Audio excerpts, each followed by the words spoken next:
Olá, graça e paz de Jesus ao seu coração. Tudo bem com você? Espero que você esteja bem e que a presença de Jesus possa entrar no seu coração agora, no seu lar, no seu trabalho, no seu carro, onde você estiver. Que você sinta a presença de Deus visitando o seu coração, sacudindo aí dentro, porque ainda há vida de Deus. Hoje nós vamos continuar a nossa série de mensagens no Evangelho de João. Nós estamos numa jornada, estudando a Bíblia. Esse é o propósito do programa Vivendo a Bíblia. Conhecer para viver. A gente vai estudar hoje o capítulo 7, mas para nós iniciarmos o capítulo 7, precisamos pegar o finalzinho do capítulo 6. O capítulo 6 é um capítulo muito grande. E as suas últimas palavras conectam com o capítulo 7. Então eu gostaria que você abrisse sua Bíblia no capítulo 6, do versículo 60 em diante. São palavras de Jesus. Olha o que ele vai dizer. Muitos de seus discípulos disseram: sua mensagem é dura. Quem é capaz de aceitá-la? Jesus, sabendo que seus discípulos reclamavam, disse: isso os ofende? Então o que pensarão se virem o Filho do Homem subir ao céu, onde antes estava? Somente o Espírito da vida. A natureza humana não realiza coisa alguma. E as palavras que eu lhes disse são espírito e vida. Mas alguns de vocês não creem em mim. Pois Jesus sabia, desde o princípio, quem acreditava nele e quem iria traí-lo. E acrescentou: por isso eu disse que ninguém pode vir a mim a menos que meu Pai o dê a mim. Nesse momento, muitos de seus discípulos se afastaram dele e o abandonaram. Então Jesus se voltou para os 12 e perguntou: vocês também vão embora? Simão Pedro respondeu: Senhor, para quem iremos? O Senhor tem as palavras da vida eterna. Nós cremos e sabemos que o Senhor é o Santo de Deus. Então Jesus disse: eu escolhi vocês 12, mas um de vocês é um diabo. Ele se referia a Judas, filho de Simão Iscariotes, um dos 12 que mais tarde o trairia. Até aí.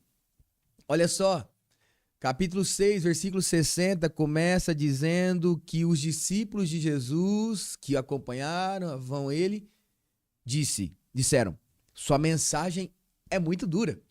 Quem é capaz de aceitá-la? Em outras palavras, quem é capaz de querer uma vida dessa que o Senhor está dando? Quem é capaz de viver isso? O que Jesus havia falado? Jesus havia falado sobre o pão da vida. À medida que Jesus operava milagres, fazia sinais aos olhos das pessoas, uma multidão aumentava também. As pessoas estavam curiosas, queriam saber mais sobre ele, queriam receber milagres, queriam ver seus atos poderosos. E diz que a fama de Jesus corria por todos os lugares e ele não podia entrar tranquilamente mais em uma cidade, porque todos já o conheciam e todos queriam estar perto dele. Alguém poderia dizer: pronto, ele conseguiu. Todos o conhecem, todos querem estar perto dele, todos querem ouvir. Mas ali foi um bom momento para Jesus abrir diante de todos o coração de cada um. Jesus vai fazer um teste no coração, pois ele havia multiplicado pães e peixes para as pessoas e elas se alimentaram do pão. E ele aproveitou e disse: eu sou o pão. Vocês têm fome. O corpo de todo ser humano tem fome, mas saiba, a alma também. A sua alma tem fome. Alguma coisa está matando a fome da sua alma, ou você está procurando em algo. E sempre procurando. Jesus está dizendo: eu sou o pão da vida, eu sou o pão que mata a fome, eu sou o pão vivo que veio do céu. Era isso que ele estava dizendo. Mas ele percebeu que as pessoas não estavam tão interessadas nele como pão da vida. As pessoas estavam interessadas no que ele podia dar. Um pão terreno, milagres, sinais, maravilhas. Nós precisamos fazer um autoexame em nosso coração. Por que você serve Jesus? Será que você não serve Jesus só porque ele pode fazer algo milagroso? Ou porque você tem medo de alguma coisa ruim acontecer? Ou porque você está procurando algo que você não é capaz de ter, a não ser que Deus te dê? Você quer uma cura, você quer uma porta aberta, você quer uma bênção, você quer um milagre. Você serve Jesus por qual motivo? Qual é a tua fome? Jesus ou as coisas? E saiba que no fundo nós todos temos fome. Se Jesus não for o pão da nossa vida, alguma outra coisa é. E nós podemos colocar no lugar de Jesus, que é somente Jesus, outras coisas para substituí-lo. E aí onde mora o sério problema da nossa vida. Pois ninguém é capaz de preencher o que Jesus é, ocupar o lugar de Jesus e nos dar o que somente Jesus pode nos dar. E era isso que ele estava vendo com seus discípulos. Ele estava perguntando, olha só, eu sou o pão da vida, mas vocês não querem a mim. Ele havia dito no capítulo 6, dizendo assim, se vocês não me quiserem, se vocês não quiserem comer do meu pão, comer o meu corpo que é o meu pão, beber do meu sangue que é a minha vida, vocês não têm parte comigo. E eles falaram, nossa, como assim? Pois era a forma de Jesus dizer assim, ó, ou vocês me querem por inteiro, ou vocês vão me querer aqui e também na cruz, quando o corpo dele seria partido. Vocês vão querer quando eu faço milagre, mas também quando eu serei castigado. Ou vocês me têm por inteiro, ou vocês não me têm nada. Ao dizer isso, o que acontece? Acontece o que nós acabamos de ler. Muitos discípulos de Jesus começaram a dizer, sua mensagem é dura, ninguém pode aceitá-la. Ninguém vai querer isso. Sabe, é verdade, a mensagem de Jesus é dura para os nossos apetites terrenos. Se nós buscamos em Jesus apenas as coisas desse mundo, nós seremos frustrados. A mensagem dele será dura, porque de vez em quando ele faz um teste ao nosso coração. Ele derruba os nossos castelos de cartas com apenas um pequeno sopro. Ele mostra que estamos firmados sobre coisas tão inseguras quanto alguém tenta construir uma casa sem alicerce e construir sobre um solo de areia. Não vai dar certo, vai ruir, vai ser grande a sua ruína. E aí Jesus está mostrando aos discípulos que ele é o pão da vida e eles estão recusando aqui. E diz que eles começaram a reclamar da mensagem, reclamar do que Jesus estava falando. Mas Jesus faz uma pergunta que ela é essencial. Lá no versículo 61. Isso os ofende? Olha que coisa. Isso os ofende? Vocês estão ofendidos?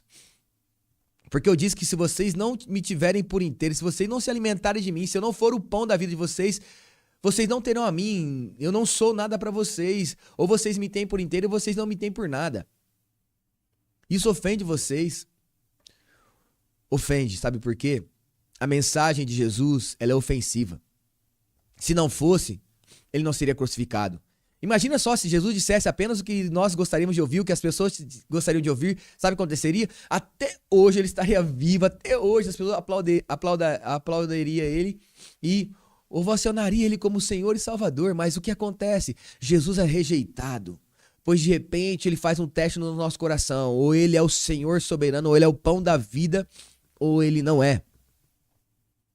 E Jesus foi crucificado porque ele não foi um cara legal, pois ele falou coisas que foram ofensivas. Sim, ofensiva para os apetites humanos, ofensivas para os desejos terrenos, ofensiva para esse mundo que busca as coisas apenas dos seus próprios interesses, as coisas maus que nosso coração tão enganoso tem como desejo.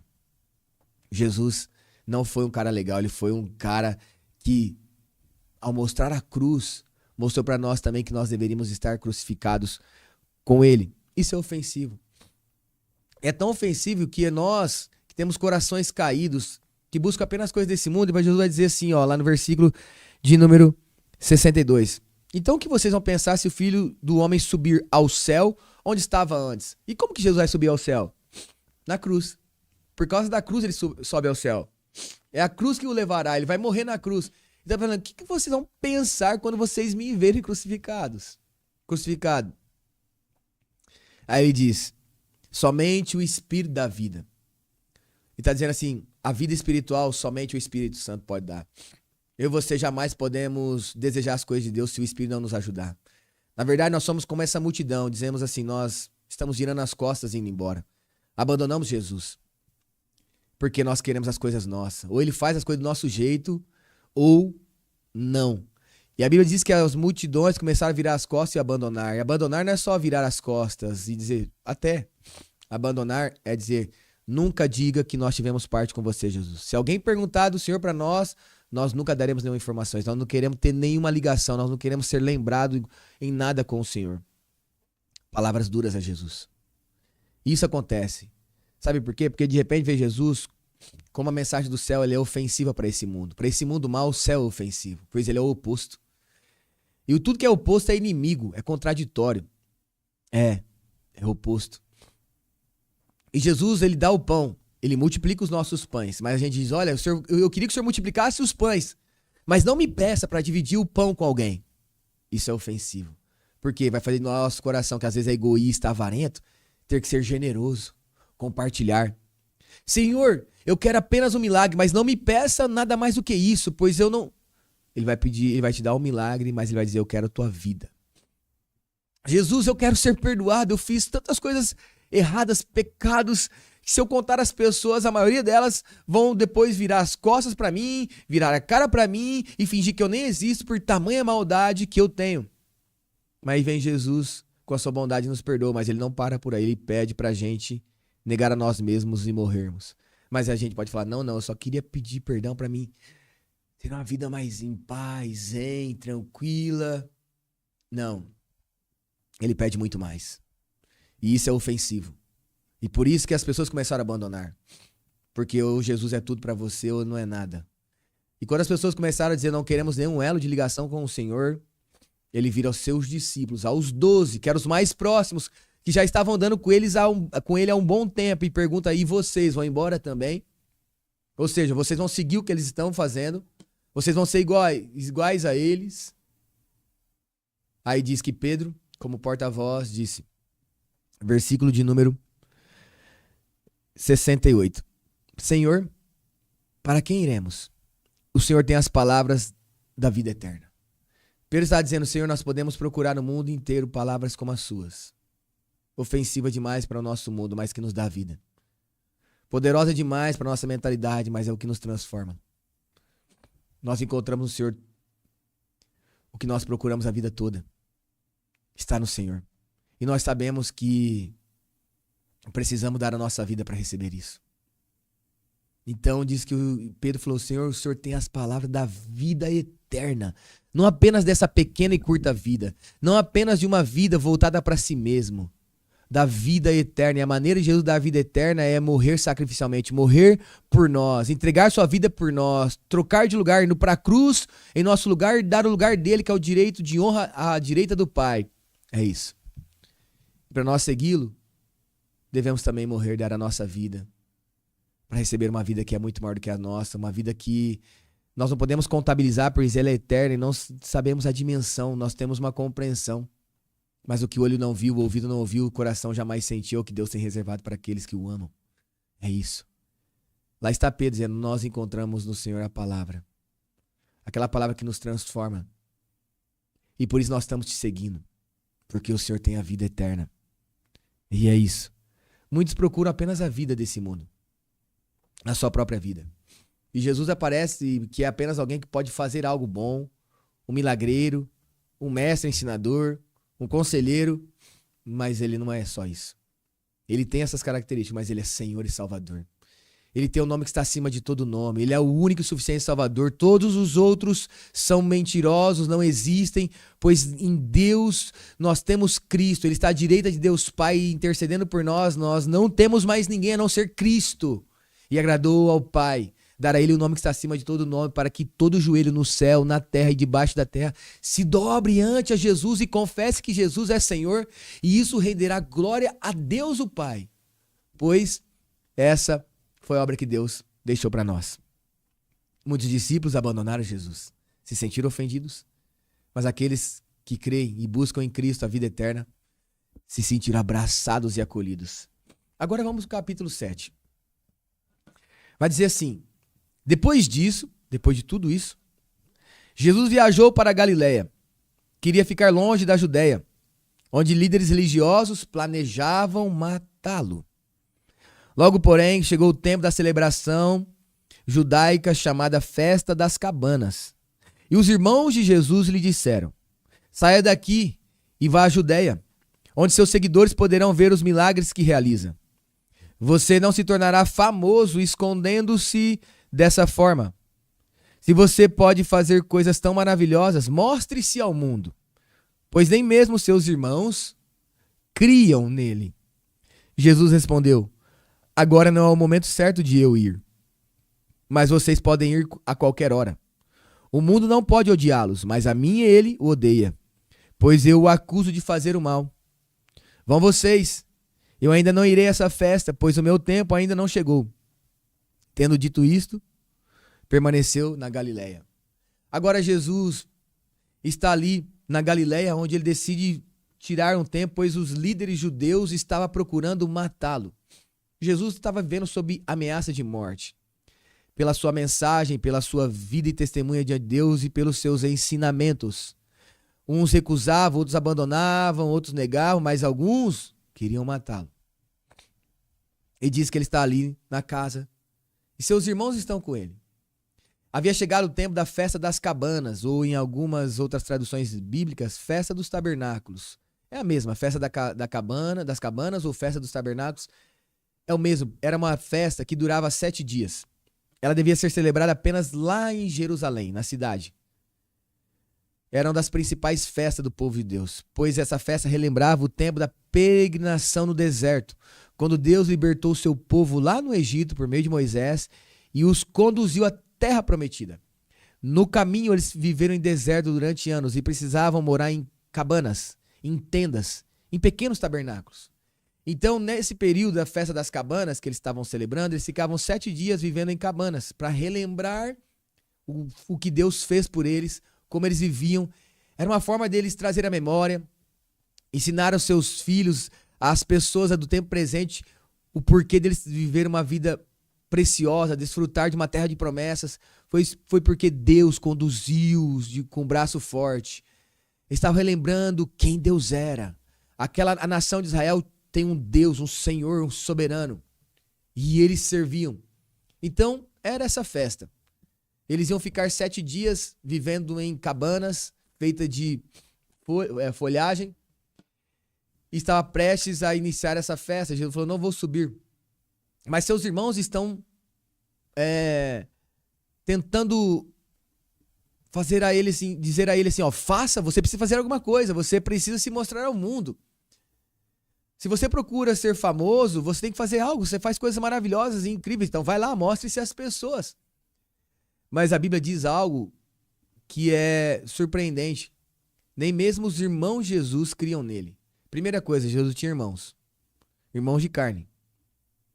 E diz a Bíblia que muitos dos seus irmãos não criam nele. A Bíblia diz que o profeta na sua casa não tem honra. Jesus disse isso, referindo-se até mesmo porque seus próprios irmãos não criam nele. A sua própria família não cria nele. Mas eles estão tentando convencer Jesus de se mostrar ao mundo. E se esse era o tipo de fama que eles achavam que Jesus devia ter, era o que Jesus, na verdade, tinha acabado de confrontar as pessoas. Pois se Jesus procurasse esse tipo de fama, era só fazer milagres. E as pessoas chegariam, pois à medida que ele fazia milagres, muitas pessoas vinham ao encontro dele e aumentava seu número de discípulos. Já era uma multidão. Mas de repente Jesus fala assim, vamos filtrar essa multidão, vamos ver quem é multidão e quem é discípulo mesmo. Pois multidão vai embora quando o ensinamento começa a apertar. Quando Jesus fala o que você precisa ouvir, não o que você quer ouvir. Quando Jesus corrige, quando Jesus aperta os parafusos nossos, quando Jesus nos prensa. Multidões vão embora, mas discípulos permanecem, dizendo, Senhor, nós não vamos para lugar nenhum, pois no Senhor tem a palavra da vida eterna. E a palavra da vida eterna custa tudo, custa a nossa própria vida nesse mundo, para nós termos a vida no pós-mundo, ou seja, no mundo eterno. E agora os irmãos de Jesus estão tentando dizer assim, faça milagres, faça coisa para as pessoas acreditarem e sua fama aumentar. E eu falei assim, não é chegada a minha hora, eu não vou para essa festa, mas vá vocês. Pois vocês podem ir a qualquer hora, porque ninguém tentará matá-lo, ninguém tentará acusá-los. Mas a mim é todo o tempo. Pois a este mundo, a esse sistema mau, onde Satanás é o príncipe, eu vim acusá-lo. Eu sou oposto a esse mundo, eu sou o maior inimigo desse mundo. Pois eu vim trazer o mundo de Deus. A Bíblia diz isso.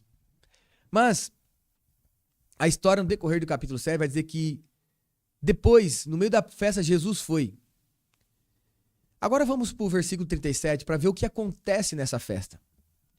Meus irmãos, essa festa era a festa das cabanas ou dos tabernáculos, em que eles relembravam a peregrinação no deserto que eles fizeram lá no tempo que Deus libertou da escravidão e os deu uma terra de promessa. Eles viviam em cabanas. E no último dia dessa festa, era o dia mais importante, pois agora eles saíram da cabana deles e iam para o templo terminar a celebração. Agora o que diz o versículo de número 37. No último dia, o mais importante da festa, Jesus se levantou e disse em alta voz: quem tem sede, venha a mim e beba.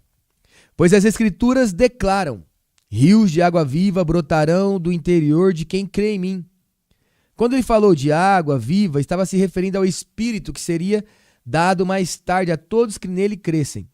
Naquela ocasião, o Espírito ainda não havia sido dado, pois Jesus ainda não havia sido glorificado.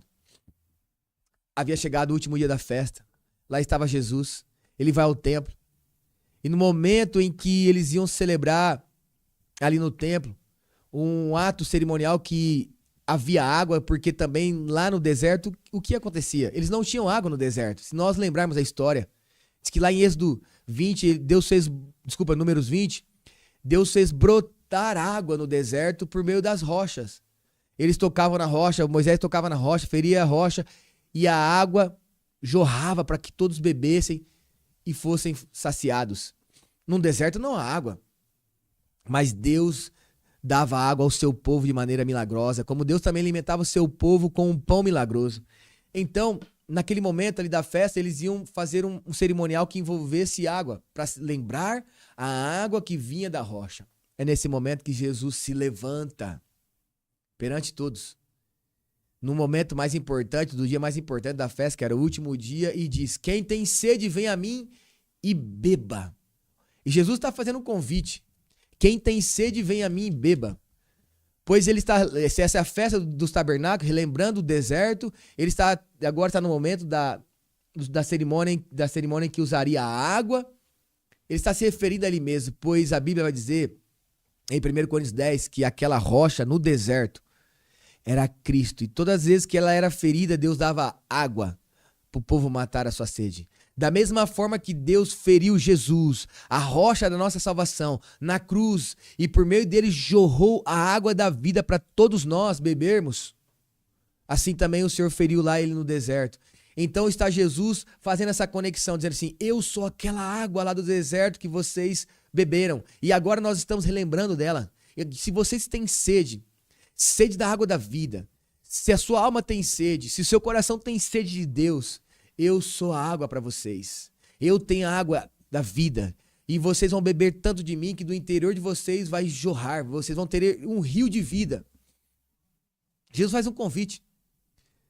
Faz um convite para todos, pois quem tem sede, Jesus não diz assim, olha, serão apenas esse, mas diz que o pré-requisito é quem tem sede. O convite é para todos, o pré-requisito é a sede. Saiba, Jesus não pede para você a sua capacidade, a sua força. Ele pede a sua necessidade. A fé em Cristo ela é tão graciosa que para você beber, você não precisa conquistar a água. Você precisa ter sede dessa água. Quem tem sede, venha, pode vir. Beba. Eu tenho água da vida, eu tenho uma fonte inesgotável. É para você. Então a esperança para mim e para você que somos pecadores é um Salvador como Cristo, que diz: venham a mim, todos estão cansados, sobrecarregados, venham a mim. É o Cristo que se aproxima do pecador. Antes mesmo dele ser perdoado, antes mesmo dele ser limpo, se aproxima do pecador e oferece perdão. Para um pecador como eu, a esperança é um Cristo Salvador como Jesus, um Salvador e Senhor como Ele, que me recebe e que me perdoa, que me quer e me transforma. Se você está se sentindo cansado, Jesus é a sua força. Ele pede sua fraqueza e Ele te dará força. Se você está se sentindo angustiado, Ele pede seu coração angustiado e Ele te dá alegria. Se você sente que sua vida não tem valor, sentido algum, está vazia, Jesus pede a sua vida e Ele preencherá até transbordar, pois Ele é a água da vida e prometeu-nos um rio de vida. E diz que isso se cumpriria quando ele fosse glorificado. Pois quando ele foi glorificado aos céus, o Espírito veio. É necessário que eu vá. João 14 vai dizer isso. Para que venha o Consolador. É muito melhor que eu vá, pois agora esse Consolador, o Espírito Santo, ele será como eu para vocês. Só que ele não estará ao lado de vocês. Como os discípulos andaram ao lado de Jesus, ele estará dentro de vocês. Jesus dentro de nós, por meio do Espírito Santo, a água da vida, a fonte de Deus, o poder de Deus. Olha só, como que está a sua vida? Jesus pede ela. Jesus pede sua fraqueza, Jesus pede seus pecados, pois ele tem um sangue poderoso para perdoar os seus pecados. Jesus pede o seu coração quebrado, pois ele tem poder para reconstruir. Jesus é um Salvador tão poderoso e tão verdadeiro, e a nossa fé em Cristo ela é única, diferente das outras, porque as outras pedem para você fazer algo antes, mas Jesus não pede para você fazer nada antes. Jesus pede para você se entregar e crer apenas. Não fazer algo para receber. Se entregar. E essa é a nossa esperança. A nossa esperança é Cristo. Esse é o nosso Senhor e Salvador. Nosso amado Jesus. E Ele está pedindo a sua necessidade. O que você é, o que você tem, do jeito que você está. Jesus tem a água da vida. A água que você tanto deseja. As palavras da vida. Ele é o pão da vida, mas Ele também é a água da vida que mata a nossa sede de Deus. Se você está com sede de Deus, se você tem desejado um relacionamento com Deus, saiba que Jesus disse assim em João 6, ele vai dizer assim, apenas o Espírito da vida, ou seja, Ele já está trabalhando no seu coração. É Ele que já está agindo dentro de você. E Ele não está só agindo para dar um desejo, uma sede, Ele está também te oferecendo agora a água para te encher, para te fazer você transbordar de Deus. A sequência do texto diz assim para nós, João 7, versículo 40. Quando as multidões o ouviram dizer isso, alguns declararam, certamente esse é o profeta por quem esperávamos. Outros afirmaram, ele é o Cristo. E ainda outros disseram, não é possível. O Cristo virá da Galileia? As Escrituras afirmam claramente que o Cristo nascerá da linhagem real de Davi em Belém, o povoado onde o rei Davi nasceu. Assim, a multidão estava dividida a respeito de Jesus. Alguns queriam que ele fosse preso, mas ninguém pôs as mãos nele. Quando os guardas do templo voltaram sem ter prendido Jesus, os principais sacerdotes e fariseus perguntaram, por que vocês não o trouxeram? Nunca ouvimos alguém falar como ele, responderam. Vocês também foram enganados? Zombaram os fariseus. Por acaso um de nós que seja entre os líderes dos fariseus crê nele? As multidões ignorantes o seguem, mas elas não têm conhecimento da lei. São amaldiçoadas. Então Nicodemos, o líder que antes havia se encontrado com Jesus, perguntou, a lei permite condenar um homem antes mesmo que haver uma audiência? Você também é da Galileia? Responderam eles. Procure e veja por si mesmo, nenhum profeta vem da Galileia. Então todos foram para casa. Depois de Jesus ter feito tudo isso, alimentar as pessoas lá em João 6 com o pão, ter prometido a água da vida e ter oferecido essa água, dividiu-se a multidão e sempre divide. Alguns dizem ele é o Cristo, ele é a esperança. É ele que a minha alma esperou e aguardava. Ele é a promessa de Deus de salvação.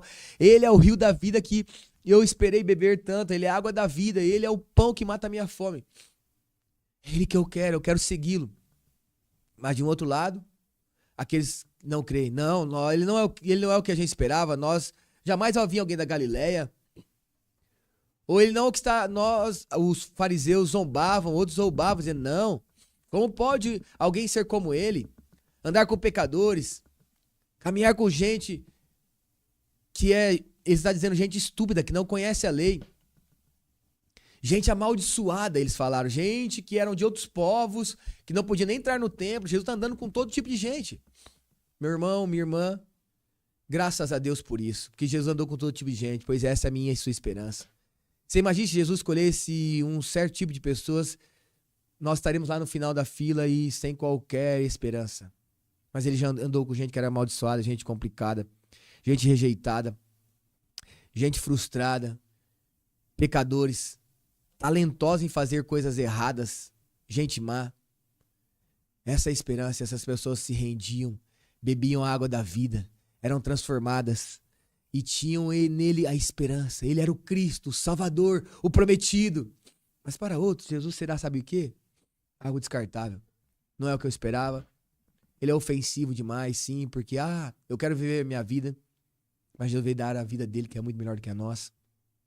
E todos aqueles que querem viver sua vida, a nossa vida é uma vida inimiga da de Jesus. Pois nós vivemos longe de Deus, queremos nossas próprias coisas, coisas do mal, e Jesus quer as coisas de Deus, tem a vida de Deus, tem o melhor para nós. Sempre dividirá, mas de que lado você está? Isso também te ofende? De que lado você está? Você está do lado daqueles que abandonam Jesus, aqueles não temos mais para onde ir, nós seguiremos o Senhor. Nós estamos em ti, Jesus. De que lado você está? Nós estamos em Cristo. E João 7 vai dizer para nós, ele é a água da vida que nos mata a sede de Deus. João 6, ele é o pão da vida que mata a fome de Deus. Ele é a rocha da vida que foi ferida na cruz, para que a água de Deus pudesse jorrar. O Espírito de Deus pudesse preencher. Então saiba, hoje o Espírito de Deus pode preencher, te transbordar. Por isso que Efésios 5, 18 vai dizer, não embriaguem com as coisas desse mundo, com o vinho desse mundo em que há contenda ou dissoluções, mas se encham do Espírito Santo, pois nele há vida, a glória de Deus, ao poder de Deus, ao controle de Deus sobre nós. Se encham, transbordem da vida de Deus. Ela está disponível. Quem tem sede, venha. Se você tem sede agora, você pode se aproximar de Jesus. Pois é a sua necessidade que abre as portas e os braços dele para você. É isso. É isso que João está nos ensinando. Que ele é a água da vida. E eu quero orar com você.